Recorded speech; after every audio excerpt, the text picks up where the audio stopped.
Hello and welcome. It is the 10th day of the month of February 2017. Welcome. Let's take a look at the daily, the 4-hour, and the weekly charts and talk about the volatility within the market or lack thereof, because I have some interesting charts to go over within this video. Okay. So without further ado, let's talk about this market. I showed the uptrend line in play at the upper end of the resistance, breaking Wednesday's high today as it accelerated from the 18 average of highs, which it has been doing so during this entire bull market span, going back to the start of the year 2017.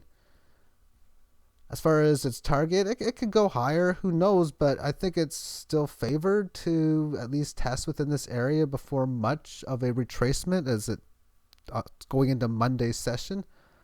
But there's really not much more that I need to cover within this daily chart until I talk about the volatility. So until then, let's now move this on to the 4-hour chart. And I'm going to use some interesting Fibonacci, which is from this point, and I'm going to talk about upside Fibonacci, where you take the high divided by the low to the power of Fibonacci, but 161.8 is 1.618. Multiply the low and you get this line in here, or the number of 16 2/3, which was heavy support. Successful too. The next level, 261.8, 1723. Now how is this calculated? Well, I take the Fibonacci ratio, which is 61.8%. And if you want to use more decimals, you can add a 0.33. And if I multiply it by itself, well, there's a 2618. If I multiply it by itself again, I get the 4.23, and we can calculate the next one on here. Well, it's 1821. I don't need to calculate it for you, but it's, don't need to show you, but it's 1821, and so on and so forth. Each one be harder and harder because the percentage moves get larger, which is why I like this measure as a very good analysis of how legs of a market or a trend is playing out. And if we continue on now, we can see for any movements coming in the near term that this level here will be key support, which was previous resistance. And that's why I think a move to 1821, it's a decent eyesight move, a decent leg higher, or another way of putting it, from the previous resistance, where come up to 1821, maybe back down to 1780, and then keep going higher from there, where you have the classic case of resistance becoming that of support. Weekly chart. Now it's 7 weeks in a row.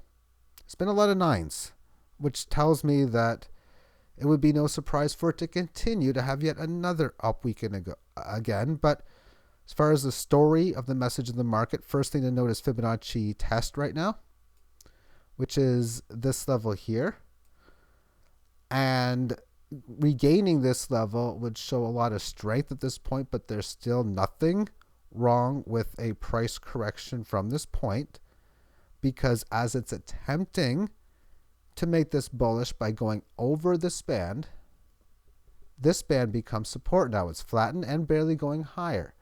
So any moves, which is now in the range of 16.5 to 17 1/3, that is that's what I'm going to be looking for the support point. But because it's up enough, if it comes down like that, once it breaks the established resistance, which I hope again is a little over 18, then bull market time again. This was 7 consecutive days on the daily chart in which volatility was less than 2%, something you don't see too often on this market. And when I look back at recent history, and recent history being about 10 years, I came to the findings that today had a chance of tying its 10-year record of having 8 of them. 8 consecutive days under 2%. It didn't do such. It was close, but when I looked at the time frame and the situation in which it had those 8 consecutive days, it's kind of, well, not freaky. No, not freaky, but it's awesome in that it's much comparable to this one here.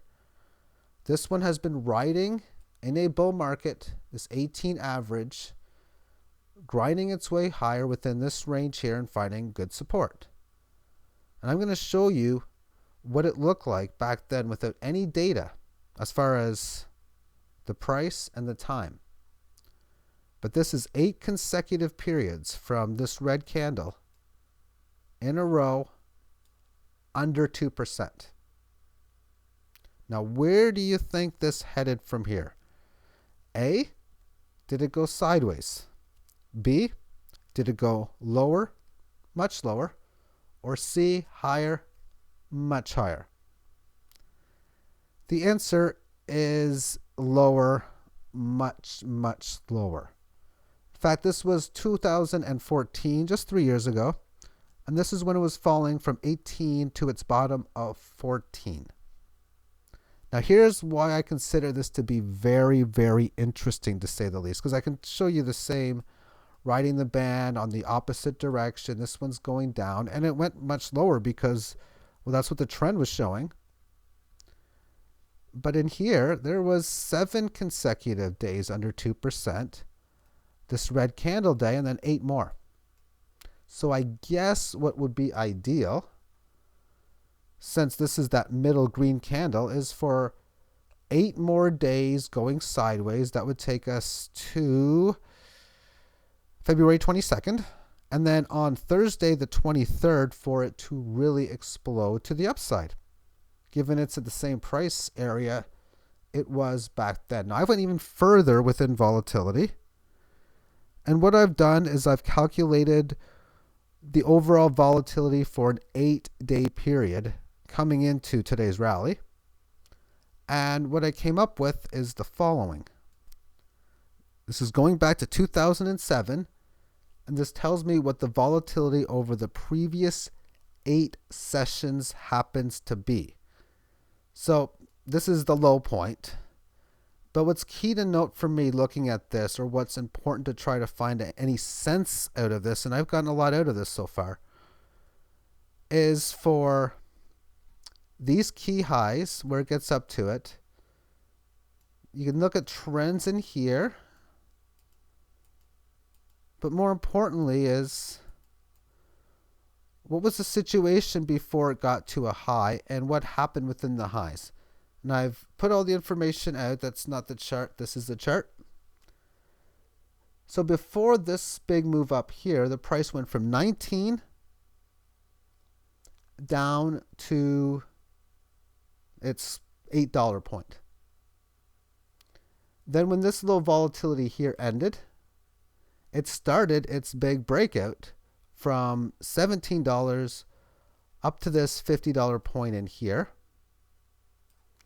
And a little bit later, it fell again from 40 to 26 before it gained this volatility, breaking this downtrend in here.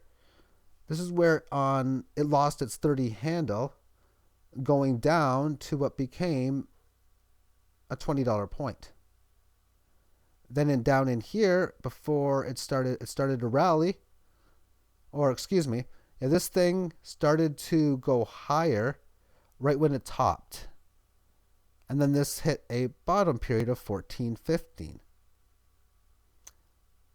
Before this point was its low of 13.62 in 2015. And then this is last summer's high. So of course we can see it's been in this little downtrend. It's at the lower part, so it's probably going to have to start to go this way. But more importantly, make this next big move, breaking really this key 20% level, which is having a market go up basically 20% or down around 20%. And you'd have to think that when this thing really gets going, most either the bullish or bearishness, that it's got a lot of legs to go, because we can see, for example, when it goes from this level, it's from a low level to a high level, or from a high level to a low level. And right now it's at a low level. So it's either going to crash hard from this level to go up higher, which I think is the less likely scenario, or it's got to extend the bull market, because when you have it break out from a point like this, you have a bit of movement each time. So from this bottom, you have a bit of movement. Let me just bring back the regular chart from. So in here you can see, for example, well, this one doesn't count, but from this low point here, you get a little bit of time to this point. Then from this bottom in here, you have a bit of time before this point. This bottom here, you have a bit of time before here. This bottom here, a bit of time before here. So now I'm expecting to have a bit of time before it does it, so that when we do see a situation like this, maybe we do have that bit of time where it does nothing much for 8 days, but maybe go up to about, I don't know, 1860, and then just start to have big moves to the upside. It's a possibility, but I think it's worth noting nonetheless. So thank you for tuning in, and have yourself a great weekend. Bye-bye.